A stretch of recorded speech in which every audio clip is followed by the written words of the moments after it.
What's up, fight fans? Welcome to Mr. Mustache MMA News. Today, I want to discuss a really intriguing fight in the heavyweight division, Curtis Blaydes versus Josh Hokit, UFC 327. But guys, before we get into it, don't forget to hit the like and subscribe button to continue getting more MMA content by yours truly. Help the channel grow. All right, guys, we have a strange fight, right, where you have Josh Hokit, who's only about to have his third fight within the UFC, taking on the number 5 ranked heavyweight in the division in Curtis Blaydes, the consummate veteran, the guy who is, it almost doesn't make sense, this fight, because Curtis Blaydes is way more than a gatekeeper. Fought for the title not that long ago. But Josh Hokit has shown flashes of, aside from the character, I'm not talking about the character, but Josh Hokit has shown flashes of, elite wrestling, good pressure, good hands, sense of urgency in a very weak division.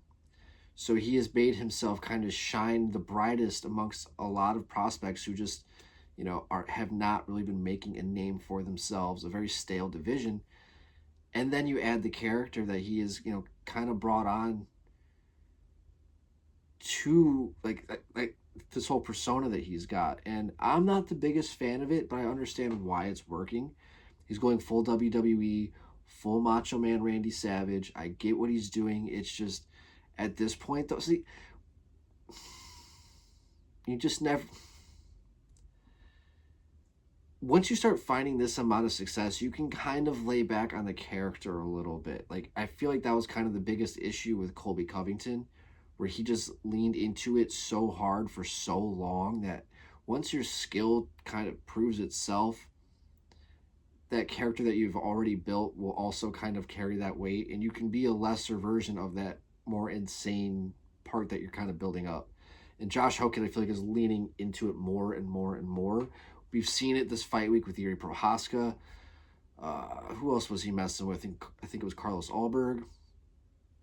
I feel like I saw him antagonizing somebody else, but he seems to be getting under everybody's skin, and that's going to be better or for worse. And I think Josh Hokit, I think he has the fighting ability and like excitement inside the octagon to where I think that he could probably put this character a little bit to the side. I understand doing what you got to do and separating yourself from a marketing standpoint, but at the end of the day, I think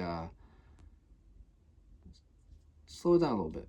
Slow it down a little bit. But anyways, in this fight, right, I think everything that Josh Hokit does good, Curtis Blaydes does better, and I think that he's going to be bigger. I think he's going to be more physical. I think he's got, much longer reach. He's got some long-ass arms.